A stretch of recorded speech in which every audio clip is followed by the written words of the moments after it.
नमस्कार, मुद्दे की बात में आपका स्वागत है। मैं हूं राहुल चौहान और आज बात करेंगे हम आस्था, भीड़, तंत्र और हादसा।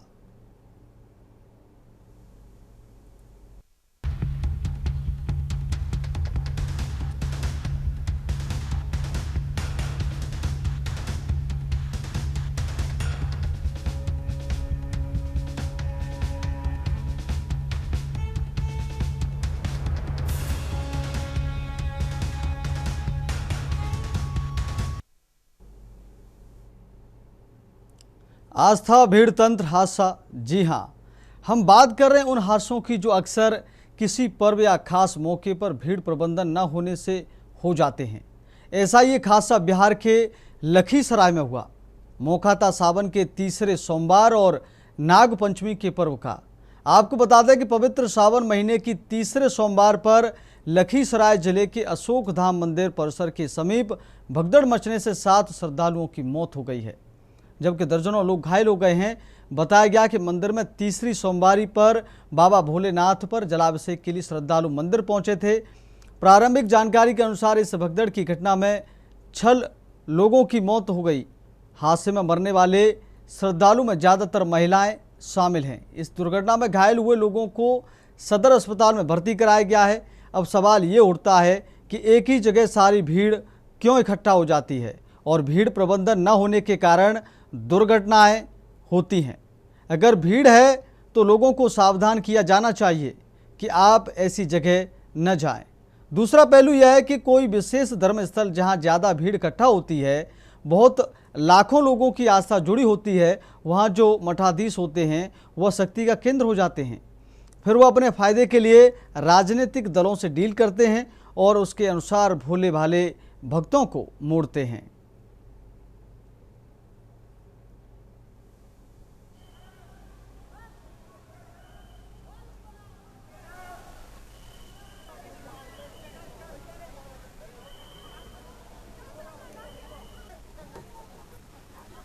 तो आज की चर्चा में हमारे साथ खास मेहमान जुड़ गए हैं, उनका परिचय हम करा देते हैं। स्वामी प्रकाशानंद हिंदू धर्मगुरु हमारे साथ जुड़ गए हैं, बहुत स्वागत है इनका। मुकुंद माधव सनातन रक्षक संघ हमारे साथ जुड़ गए हैं, बहुत स्वागत है। जयप्रकाश पूर्व IPS अधिकारी हमारे साथ जुड़ गए हैं। तीनों मेहमानों का बहुत बहुत स्वागत है इस चर्चा में। और सबसे पहले मैं बात करूंगा जयप्रकाश पूर्व IPS अधिकारी से, क्योंकि आज सबसे बड़ा सवाल यही है, आस्था के सैलाब में व्यवस्था क्यों बह गई है। तो जयप्रकाश जी, पुलिस प्रशासन को पता था कि सावन का तीसरा सोमवार है, तो क्या भीड़ का अनुमान पहले से नहीं लगाया जा सकता था? इतना बड़ा हादसा हो गया। देखिए राहुल जी, ये पुलिस की जिम्मेदारी है कि वो जिस जगह पे इस तरह का आयोजन हो रहा है, लोगों की श्रद्धा है, लोग आ रहे हैं, वहाँ कितना स्पेस है, कितनी जगह है, कितने लोग एक साथ वहाँ आ सकते हैं, इसका आकलन किया जाना चाहिए। और दूसरा आकलन ये किया जाना चाहिए कि इस मौके पर कितने सारे लोग यहाँ इकट्ठे हो सकते हैं। पिछले साल में कितने लोग इकट्ठे हुए थे, इस साल क्या टेंडेंसी है लोगों की आने की, इसके आधार पर वहां आकलन किया जाना चाहिए था। और दूसरी बात कि उस पूरे क्षेत्र को सेक्टर और जोन में बांटा जाना चाहिए था। यदि किसी क्षेत्र से कोई अफवाह या कोई बात फैलती है तो उसको उसी क्षेत्र तक कन्फाइन किया जाए और जल्दी से जल्दी लोगों को कम्युनिकेट किया जाए कि ऐसी कोई बात नहीं है और वो अफरा तफरी न मचाएं, आराम से रहें, कोई ऐसी बात नहीं होने वाली है। तो कम्युनिकेशन का बहुत स्ट्रांग साधन होना चाहिए, अनाउंसमेंट का साधन होना चाहिए और छोटे छोटे सेक्टर में भीड़ को डिवाइड करना चाहिए जिससे भगदड़ जैसी स्थिति ना हो। ये 3 बातें भीड़ नियंत्रण के लिए बहुत जरूरी है। और चौथी बात है कि ऐसे मौकों पर पर्याप्त पुलिस प्रबंध रखना चाहिए। जो मंदिर है या जहां पर आयोजन हो रहा है वहां के लोगों से समन्वय बनाना चाहिए कि उनकी क्या व्यवस्था है, उनके किसी ऐसी बात होने के कारण तो नहीं कोई कंफ्यूजन पैदा हो जाता है, तो उनसे लगातार पुलिस प्रशासन को समन्वय बना के रखना चाहिए। जयप्रकाश जी, आपने एक बात कही कि भीड़ नियंत्रण में 3 बातें बहुत जरूरी हैं। अनाउंसमेंट आपने बताया, भीड़ प्रबंधन आपने बताया। तो मैं जानना चाहता हूँ, दर्शक जानना चाहते हैं कि सबसे बड़ी गलती क्या होती है? एंट्री होती है, एग्जिट होता है या इमरजेंसी होती है? नहीं देखिए, वैसे तो ये श्रद्धालु होते हैं या आराम से चलते रहते हैं, ऐसी कोई सिचुएशन सामान्यतया नहीं आती है। हम्म। लेकिन जो सेंटर पॉइंट होता है, जैसे सपोज करिए मंदिर है तो सब लोग गर्भगृह में जाके जल चढ़ाने की का प्रयास करेंगे, तो वो सेंटर पॉइंट है, उसकी तरफ सब लोग बढ़ते रहते हैं। तो वहां से जल्दी यदि हम भीड़ को रिलीज करते रहें और आने जाने का रास्ता अलग रखें, तो कहीं पर बहुत ज्यादा भीड़ का संकेंद्रण नहीं होता है। और दूसरी बात यह कि थोड़ी थोड़ी दूरी पर पुलिस वाले या स्वयं सेवक खड़े रहें, जिससे यदि कोई आदमी अफवाह जयप्रकाश जी, किसी बात आपको को माफी के लेकर साथ रोकना फैलाता है। चाहेंगे। इसी बीच एक और बड़ी खबर उज्जैन से सामने आ रही है। उज्जैन से बड़ी खबर सामने आ रही है। इस वक्त की बड़ी खबर उज्जैन से आपको बता रहे हैं। उज्जैन के नाग चंद्रेश्वर मंदिर में भगदड़। भगदड़ की एक और खबर सामने आ रही है। करंट फैलने की अफवाह। उज्जैन से बड़ी खबर आपको बता रहे हैं। इसी बीच दर्शन वाली लाइन में करंट फैलने की अफवाह। इस वक्त की बड़ी खबर उज्जैन से आ रही है। उज्जैन के नाग चंद्रेश्वर मंदिर में भगदड़। करंट फैलने की अफवाह। उज्जैन से इस वक्त की बड़ी खबर आपको बता रहे हैं। दर्शन वाली लाइन में करंट फैलने की अफवाह। इस वक्त की बड़ी खबर उज्जैन से सामने आ रही है। उज्जैन के नाग चंद्रेश्वर मंदिर में भगदड़। करंट फैलने की अफवाह।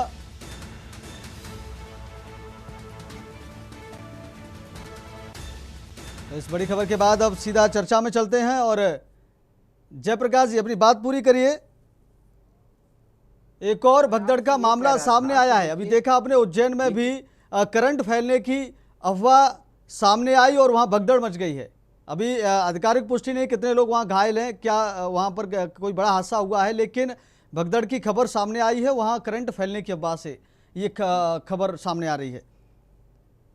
देखिए, मैंने आपसे पहले ही बताया था कि कहीं भी इस तरह की भीड़ आस्था के कारण आती है, तो जो सेंटर पॉइंट होता है वहां तक सब लोग पहुंचने का प्रयास करते हैं। जैसे गर्भगृह है या स्नान का स्थान है तो नदी तक सब लोग पहुंचने का प्रयास करते हैं। तो इसमें वो जो 3 बातें हमने पुलिस को पहले प्रबंध करना चाहिए कि उसे भीड़ का आकलन करना चाहिए, उसे ये देखना चाहिए कि विगत वर्षों में कितनी भीड़ आई थी, इस साल कितनी भीड़ आने की संभावना है। जो मंदिर प्रशासन है, मंदिर के प्रबंधक लोग हैं, उनसे समन्वय बनाना और साथ साथ संचार का प्रबंध करना और पूरे क्षेत्र को जोन और सेक्टर में डिवाइड करके छोटे छोटे टुकड़े बना के रखना, जिससे कि यदि किसी क्षेत्र में कोई भगदड़ जैसी कोई अफवाह फैलती है तो उसको उसी एरिया में कंटेन किया जा सके और आसानी से लोगों को कम्युनिकेट किया जा सके, जिससे अफवाह फैले ना।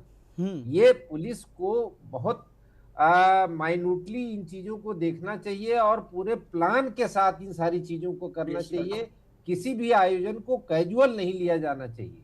किसी भी आयोजन में भीड़ इकट्ठा होती है तो पुलिस का ही काम नहीं है, इसमें मंदिर ट्रस्ट प्रबंधन की भी बराबर जिम्मेदारी है। यही बात मैं आपसे कह रहा था कि ये जो पुलिस प्रशासन है उसको मंदिर का जो प्रबंधक लोग हैं, जो वहां की कमेटी है, उनसे समन्वय बनाना चाहिए, उनसे भी जानकारी लेनी चाहिए और मंदिर में भी तमाम लोग रहते हैं, उनसे भी सहयोग लेना चाहिए कि कहाँ कब कितने समय भीड़ ज्यादा होगी या किस तरह के अफवाह की पहले भी सूचना रही है या पुलिस। ठीक है जयप्रकाश जी, आपके पास मैं आता हूं। मेरे साथ हिंदू धर्म गुरु स्वामी प्रकाशानंद जी के पास मैं जाऊंगा। पर भी पुलिस को जयप्रकाश जी माफी के साथ मैं अब स्वामी प्रकाशानंद जी के पास जाऊंगा।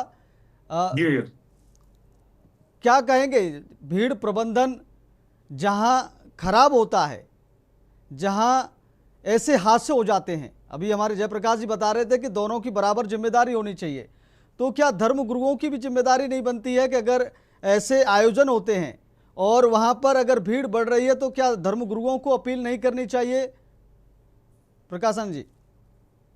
देखिए कि सबसे पहले तो प्रशासन की नाकामी है ये, क्योंकि जल जहां से उठता है वहां के प्रशासन से संपर्क करके पता करना चाहिए कितने लोगों ने जल उठाया है। उससे भीड़ की आकलन वहां के प्रशासन होगा जहां जल मंदिरों में लेकर के आना है, क्योंकि ये पहले तय हो जाता है इतना लोगों ने जल उठाया, तो सीधे सीधे प्रशासन की नाकामी है। दूसरा क्या होता है कि वहां जो पुजारी पंडित होते हैं वो कुछ पैसे लेकर के लोगों को इधर से उधर जल्दी घुसाने का प्रयास करते हैं, उस पर भी प्रशासन को सख्ती करना चाहिए। हम लोग देखते हैं मंदिरों में जो वहां के पुजारी होते हैं, पंडे होते हैं, वो लोग पैसे उसे लेकर के या उनके जान पहचान के जो जजमान होते हैं उनको आगे करने। तीसरा, कुछ लोग अफवाह फैलाने वाले लोग उस भीड़ में घुस जाते हैं, जो असामाजिक तत्व अफवाह फैला करके वो निकल लेते हैं। तो वैसे सभी पर प्रशासन को सब अच्छे से नहीं देखने के कारण ऐसी भीड़ जब बढ़ जाती है तो नाकामी हो जाती है।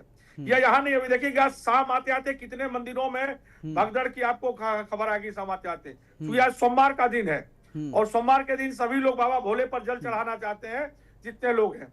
इनकी व्यवस्था ठीक सुचारू रूप से नहीं होने के कारण प्रशासन नहीं कर पाती है, भीड़ बढ़ जाती है, भीड़ का आकलन नहीं हो पाता है, इसलिए ऐसी घटना हो जाती है। तो सबसे पहले प्रशासन की नाकामियां माननी पड़ेगी, क्योंकि अगर वह ठीक से व्यवस्था बनाए तो उसे पता चल जाए कितनों लोगों ने जल उठाया है, क्योंकि हर मंदिर के लिए फिक्स है कि वहां से जल उठाएंगे और जल लेकर के कांवड़ आते हैं और जल डालते हैं। जैसे बाबा बैजनाथ धाम में सुल्तानगंज से पता करके पता चल जाएगा, अलग अलग जगहों के लिए अलग अलग जगह से जल उठता है। वहां के प्रशासन से संपर्क न करने के कारण या जानकारी सही नहीं इकट्ठा होने के कारण ये भगदड़ हो जाती है और लोग मारे जाते हैं। यह बड़ा दुखद है, एक भी व्यक्ति का मौत होना बहुत दुखद है, उसके परिवार के लिए, समाज के लिए। यहाँ तो महाराज जी 7 लोगों की जान गई है, वो परिवार का क्या हाल होगा जिस परिवार से अर्थी उठती है। कहाँ हम भगवान के दर्शन करने गए और वहां हमको जो है क्या मिला, मौत मिली। वही कह रहे हैं कितनी दुखदाई है, किसी का भाई मर गया, किसी का बेटा मर गया, किसी का पति मर गया, वो कोई कहीं और नहीं गया था, वो तो भगवान को जल चढ़ाने गया था, उसका क्या दोष।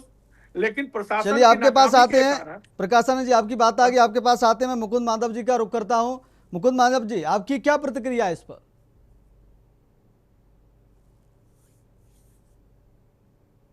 अनम्यूट कर लीजिए सर, अनम्यूट करिए सर मुकुंद माधव जी।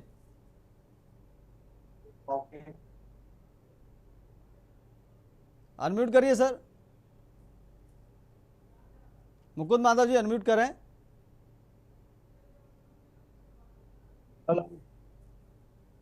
चलिए माफी के साथ अभी एक छोटे से ब्रेक का समय हो गया है, ब्रेक के बाद हम चर्चा को जारी रखेंगे मुकुंद माधव जी के साथ।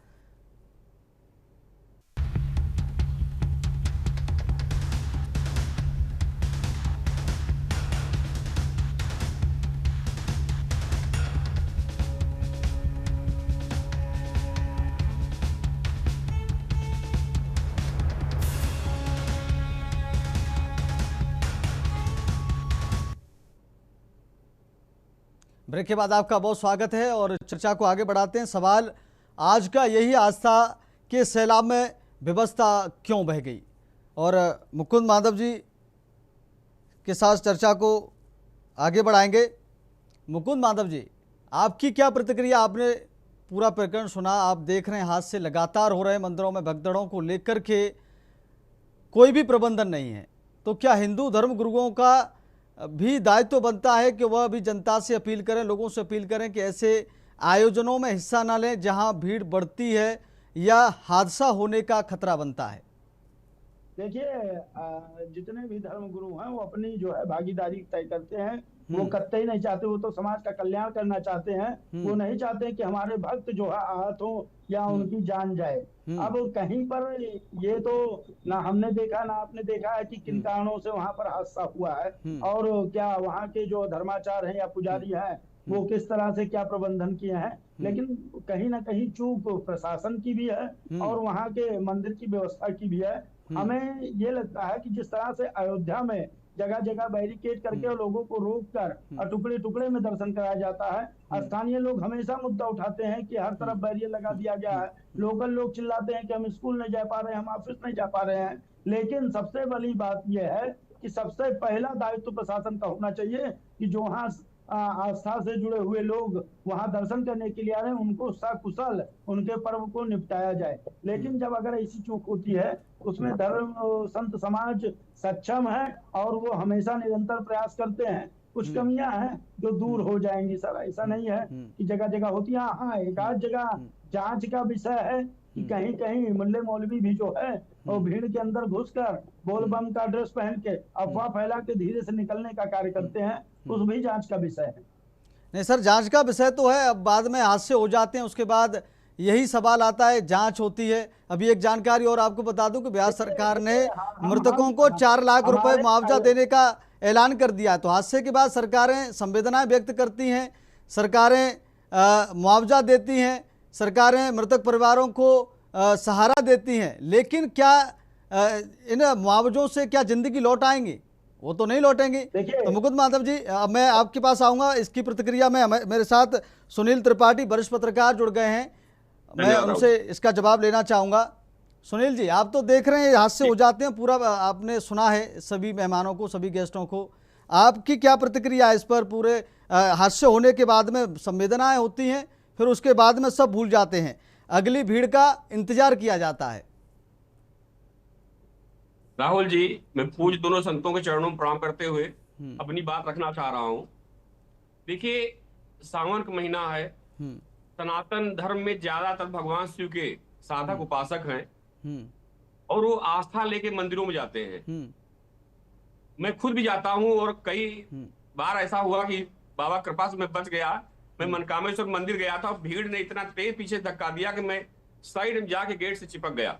मेरे साथ ऐसा हुआ, वो पुलिसकर्मी थे जो जयप्रकाश जी कह रहे थे, मेरे बड़े भाई हैं, सही कह रहे थे, पुलिसकर्मी अगर ना होते तो शायद मैं आके बीच में ना होता। तो मैं प्रत्यक्ष गवाह हूं, ऐसी घटनाएं जब घटित होती हैं, भीड़ लगती है, उस समय लोग एक दूसरे नहीं देखते हैं, हुजूम होता है उनमें। एक जोश देखा है मैंने कि मैं कितनी जल्दी भगवान भोलेनाथ से या अपने जिस देवता के दर्शन के लिए हम गए, हम पहुंच जाएं। और यही वो हुजूम की वजह से ऐसी घटनाएं घटित होती हैं। लेकिन घटनाएं ना घटित हो, चर्चा इस पर हम लोग करें। अभी जयप्रकाश जी ने, क्योंकि प्रशासनिक अधिकारी रहे हैं आप, पुलिस के अफसर हैं, लोगों के बीच भी अपने जीवन यापन किए हैं, बड़ा अच्छा कहा कि अगर व्यवस्था सही ढंग से प्रशासन कर दे तो ऐसी घटनाएं ना हो। लेकिन सवाल उठता है कि जब आग लगती तब कुआं खोदा जाता। और मैं प्रशासन साथ साथ में मैंने देखा कि प्रशासन अनाउंस करता रहता है, लेकिन तब भी लोग नहीं मानते हैं। अगर वो लाठीचार्ज कर दे तो कहेंगे देखिए हम भक्तों पर लाठीचार्ज किया गया। ऐसी स्थिति में विषम परिस्थितियों में हमारे यहाँ तो क्राउड मैनेजमेंट को लेकर गंभीरता सिर्फ हादसे के बाद दिखाई देती है, उससे पहले कोई गंभीरता दिखाई नहीं देती। राहुल जी, मैं इस बात से पूर्ण रूप से सहमत नहीं हूँ, क्योंकि मैं भी भ्रमण करता रहता हूँ भगवान कृपा से। मैं कई मंदिरों में जाकर देखा, मैंने हरिद्वार में देखा है कि वहाँ पुलिस, वहाँ प्रशासन अनाउंस करता रहता है कि आगे आप मत जाइए, जल बढ़ रहा है। आरती समय में अनाउंस होता है कि आप भगदड़ न मचाइए, लेकिन जैसे आरती समापन होता है लोग इतनी स्पीड में निकलते हैं कि प्रशासन की ही देन है। अगर प्रशासन न हो तो कितना बड़ा हादसा हो। लेकिन ये हमारी आपकी जिम्मेदारी है कि हमारे सामने खड़ा हुआ व्यक्ति, उसको हम धक्का दे रहे हैं जल्दी चक्कर में, और जब धक्का लगेगा तो जाहिर सी बात है भीड़ में भगदड़ होगी, भगदड़ घटनाएं घटित होगी। लेकिन सुनील जी, यहाँ घटना हुई। राहुल जी, एक सेकेंड, मैं त्रिपाठी जी बात से बहुत सहमत हूँ कि कुछ ऐसे सामयिक तत्व सनातन धर्म भी आ गए हैं जो बेधर्मी है, सनातन को नहीं मानते हैं। हम मुल्ला मौलवियों के साथ साथ ऐसे लोगों भी देख रहे हैं जो सनातन को गाली देते नजर आ रहे हैं और हिंदू हैं। उन ऐसे लोग भी ऐसी अफवाह उड़ा सकते हैं, क्योंकि उस दौर जो आदमी कहता करंट आ गया या लोग 4 मर गए, तो आदमी इतना सोच नहीं पाता है घटना घटित हुई नहीं घटित हुई, और भगदड़ मच जाती है। और जब भगदड़ मचती है तो फिर ईश्वर ही मालिक है, कौन कैसे बचेगा कि तो परम ब्रह्म में जाने, आदमी बस की बात नहीं रहती। लोग पैरों नीचे दब के मर जाते हैं। देखिए कुंभ में ही आपने देखा, एक बार उज्जैन में भी आपने देखा। देखिए आज अभी की खबर है उज्जैन की, अभी की खबर है सुनील जी, अभी की खबर उज्जैन नागचंद्रेश्वर में भी भगदड़ हुई है, करंट की अफवाह फैलने से वहां भी भगदड़ हुई है।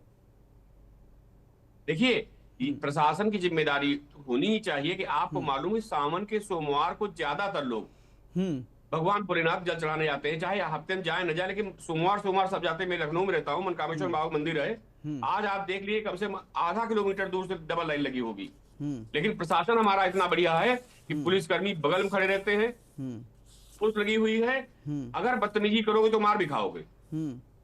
आराम से पुलिस अलाउंस करती है, लोग दर्शन करते हैं। जब छोटा सा गेट है, और अब तो अच्छी व्यवस्था कर दी कि चाहे बाबा विश्वनाथ में हो, चाहे अन्य मंदिरों में हो, राहुल जी, जल दूर चढ़ाया जाता है। अब अंदर गेट के अंदर जाने की व्यवस्था खत्म कर दिया, और अच्छा भी है कि आप बाहर जाइए, अपना दूध जल सब चढ़ा के चले आइए, तो भीड़ से मुक्ति भी मिलती है, और दर्शन भी आते हैं, आपका जल भी चढ़ जाता है।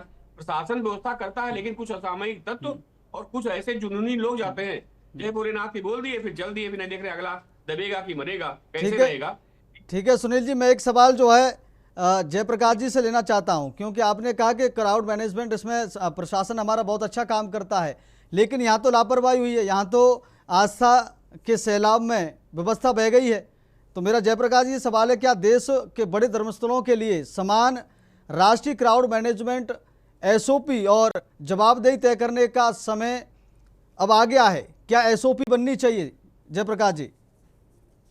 ये देखिए, ये क्राउड मैनेजमेंट खास करके प्रशासन और पुलिस प्रशासन द्वारा किया जाता है, और इसके लिए ऑलरेडी एसओपी मौजूद है, कोई आज नई ये घटना नहीं है। और ये मैं समझता हूँ जब से क्या इस एसओपी में जो एसओपी मौजूद है उसमें क्या उसमें करेक्शन नहीं करना चाहिए? से देखिए, हर घटना से सबक लेकर के जो प्रबंधन है उसमें नई चीजें जोड़ी जाती हैं, नई चीजें सीखी जाती हैं, सीखने की कोई अंत नहीं है। नई चीजें निश्चित रूप से हर घटना से सबक लेकर के उसमें जोड़ी जाती हैं। सबसे बड़ी बात होती है कि आकलन और प्रबंधन के बाद रियल टाइम मॉनिटरिंग बहुत जरूरी है, कि हम देखें कि भीड़ कहां पे ज्यादा संकेंद्रित हो रही है, भीड़ अचानक बढ़ तो नहीं रही है, कोई ऐसा पॉइंट है जहां भीड़ का दबाव तो नहीं हो रहा है। अब इतने अच्छे जो गजट आ गए हैं, वो आप कैमरे अपने आप आकलन करके बता देते हैं किस एरिया में कितनी ज्यादा भीड़ बढ़ रही है। ड्रोन कैमरे से भी हम ऊपर से पिक्चर लेके देख लेते हैं किस एरिया में भीड़ बढ़ रही है। जो रास्ते हैं जहां से भीड़ आ रही है वहां से आकलन हो जाता है भीड़ का दबाव बढ़ने वाला है, तो उसी हिसाब से थोड़ा डाइवर्जन करके, थोड़ी जोनिंग व्यवस्था करके, अनाउंस करके, और निकास द्वार से जल्दी जल्दी भीड़ को वहां से हटा के हम उस प्रेशर को कम कर सकते हैं। और जो ये किसी और कारण से जो भगदड़ होती है, उसके लिए मैंने आपको बताया कि अनाउंसमेंट सिस्टम वो बहुत जरूरी है। यदि किसी पॉइंट से कोई अफवाह फैलती है तो उसी एरिया में उसे कंटेन किया जाना चाहिए। लोगों को ये सिखाना चाहिए कि नहीं, ऐसी कोई बात नहीं है, और जो बात थी वो वहीं निपट गई है, आप घबराइए नहीं। ये पर्याप्त कम्युनिकेशन के लिए लोग बीच बीच में होंगे, जोनिंग व्यवस्था होगी, तो इस तरह की घटनाएं कम की जा सकती हैं या रोकी जा सकती है। राहुल जी, ठीक है। जयप्रकाश जी, मैं आखिरी क्योंकि वक्त हो गया है, मुकुंद माधव जी से आखिरी प्रतिक्रिया लेना चाहूँगा एसओपी के ऊपर। मुकुंद माधव जी, क्या कहेंगे कि एसओपी में बदलाव होना चाहिए? जैसे जयप्रकाश जी ने बताया कि एसओपी है, लेकिन क्या उसमें बदलाव नहीं होना चाहिए? भीड़ प्रबंधन, क्राउड मैनेजमेंट जो है, आज बड़ा हादसा हुआ, उज्जैन में भी एक अफवाह फैली, तो इनके ऊपर एक मॉनिटरिंग जो कहते हैं वो होनी चाहिए। देखिए, प्रशासन हमेशा जो है जवाबदेही रहता है, प्रशासन के साथ साथ मंदिर को भी जवाबदेही लेना पड़ेगा जहां भी हो रहा है, और कुछ मंदिर को खुद के भी सेवादार रखने चाहिए जो पुलिस के साथ, प्रशासन के साथ लगे रहें, और बराबर कम से कम मंदिर परिसर के अंदर अगर कोई अफवाह फैला रहा है कि यहाँ पर करंट उतर रहा है, यहाँ पर कुछ हो रहा है, तो उस चीज के लिए वो जवाबदेही हो, उनको पहचान हो कि ये मंदिर के प्रबंधक के रूप में यहाँ पर है, प्रबंधक के रूप में। कभी कभी क्या होता है कि लोग एग्जिट गेट और आउट गेट में कंफ्यूज हो जाते हैं, जिस रास्ते जा रहे हैं उसी रास्ते से लौट रहे हैं, तब भी एक भीड़ का दबाव बढ़ता है और धक्का मुक्की होती है, उससे आदमी गिर जाता है। एसओपी या कोई भी कानून हमें तो लगता है सर ही बता सकते हैं जयप्रकाश जी, मुझे तो नहीं मालूम, मैं पुलिस विभाग से हूँ, लेकिन जब भी ये ट्रेनिंग करते हैं तो हमारी जानकारी के अनुसार भीड़ नियंत्रण और बाकी चीजों को इनको सिखाया जाता है। अब उसके लिए ये कोई बहुत बड़ी बात नहीं है सर, है ये कि उस लोगों को जो आ रहे हैं उनको जागरूक भी किया जाए, और हादसे से हर आदमी सीखता है, चाहे प्रबंधक हो, प्रशासन हो, मंदिर व्यवस्था हो और श्रद्धालु हो, सब सीखेंगे। अब होता है कभी कभी अनहोनी है सर, सीखते तो ये मुकुंद माधव जी, समय हो गया है, अब मेरे पास वक्त नहीं है, आपकी बात आ गई है, आपकी बात से मैं सहमत हूं, लेकिन आप देखिए इतनी हृदय विदारक घटना हुई और एसओपी के ऊपर हम चर्चा करें या किसी के ऊपर चर्चा करें, लेकिन 4 लाख रुपए सरकार भी दे रही है मुआवजा, घोषणाएं भी हो जाती हैं, लेकिन जिंदगी वापस नहीं लौट के आती हैं। इस चर्चा में सभी मेहमानों को बहुत शुक्रिया। तो आज का सवाल यही था कि आस्था के सैलाब में व्यवस्था बह गई। गोल्डी मसाले लाए हैं फ्रेश लॉक टेक्नोलॉजी, जो रखे मसालों को